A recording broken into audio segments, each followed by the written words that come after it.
So going into game one yet again. Buttons are correct, and a quick 14% coming up from Obi, but Breadstick playing the zoning game against a character he loves to hate. We found that down air, got him off stage, but yeah. So the biggest thing I was telling Obi last time I played him, because he was asked for some advice, is patience, man. You gotta be able to wait for your openings, because Obi's combo game actually isn't bad. He's got a decent punish. Like right now, he's done 83% to Breadstick and is looking to take this first stock.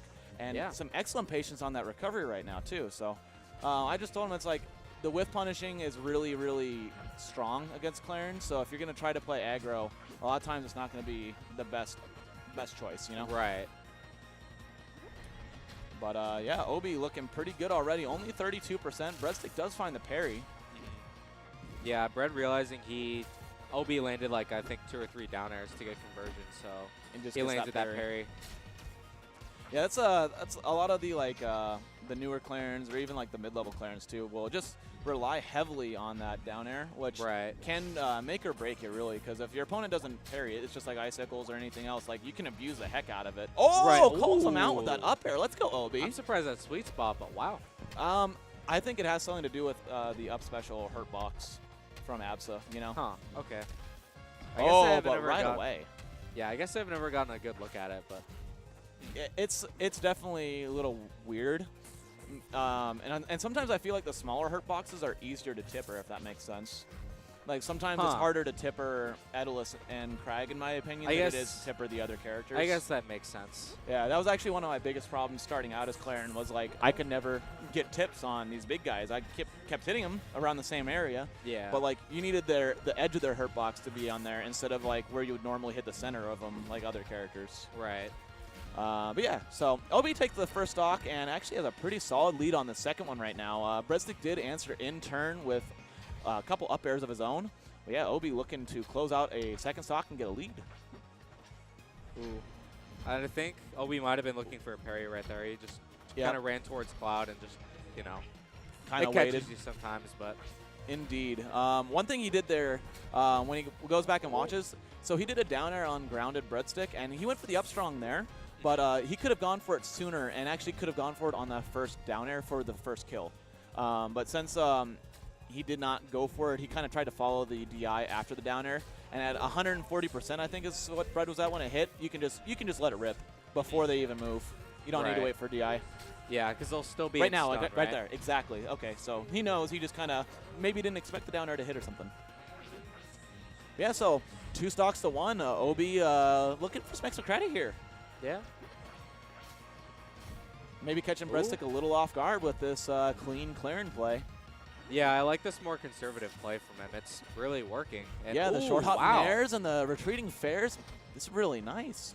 He's covering the platform with nair. Goes up and gets a grab. Let's go. That was a parry bait. Let's rock. All right, so parry into good DI on that up strong. Not going to die quite yet. Breadstick at 80%. Gets the kill, but Obi on a fresh stock. Yeah, I think close out game 1 here. I think Obi needs to be aware that I think of the 3 parries that Bread has gotten on in this game is all down airs. Yep, I agree. So if he can just do like maybe tomahawks, just empty hops, and then just bait out that parry. And I thought he was dead right there. That was a suspect DI, but Absa having the ability to drift back pretty well kind of saved Breadstick's life right there. Had that been an up strong instead of a forward strong, that would have been a kill. Yeah, if he just walked forward. Yep. Just a couple like misconfirms, but catches the landing, and Obi takes game 1. Yo, let's go, Obi. Let's go, Obi.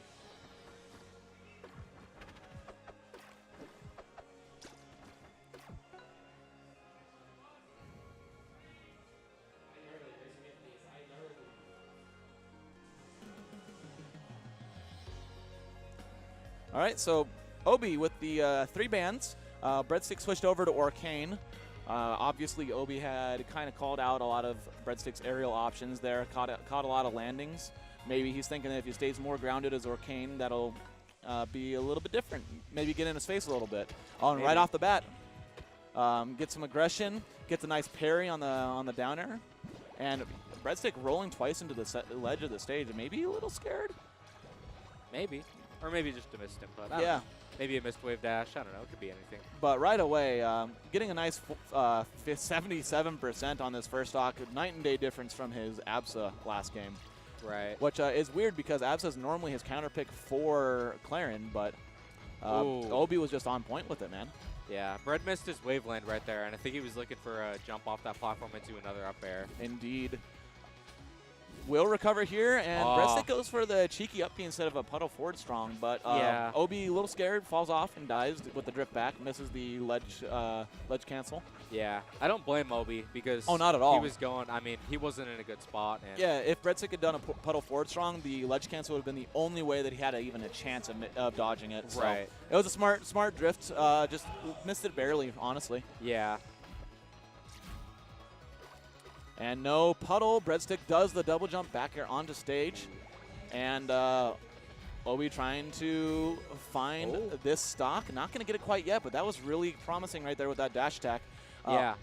Doesn't look like he knows how to parry the bubbles. So that would be one thing when you watch this VOD, Obi. Check it out.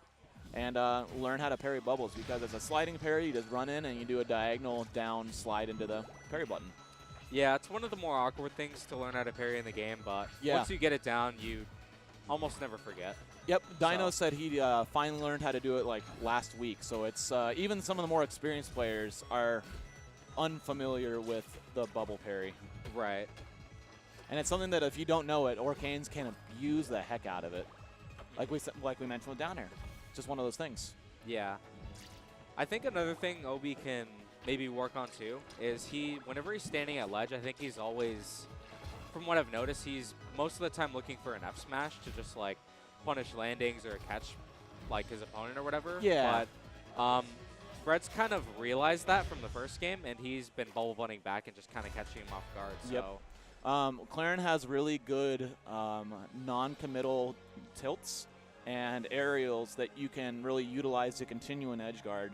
So instead of going for like an F smash, you could go for a forward tilt, down tilt. Down tilt's usually the safest. Forward tilt covers a little bit more ground, and as well as a little bit above.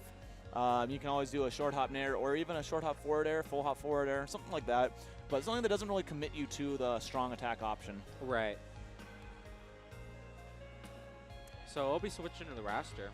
Interesting choice. After getting 3-stocked by the Orcane, though, I do not doubt that it's something that he feels he needs to do. So I know he mentioned that he was working on a raster, so it'd be interesting to see. Going for a couple dash attacks, 3 dash attacks in a row. Catches him with the third because raster can do that.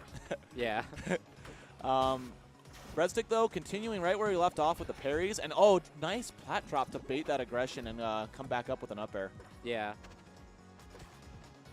So with this pick, Obi obviously dying a little earlier, but I think the key thing is Obi just needs to focus on capitalizing on advantage. Yep. And just staying, not trying to rush back to neutral, and just understand when he is in disadvantage, because as raster, if you rush yourself like back in a stage and you get a little impatient, you can just... You'll die at like 70. Yeah.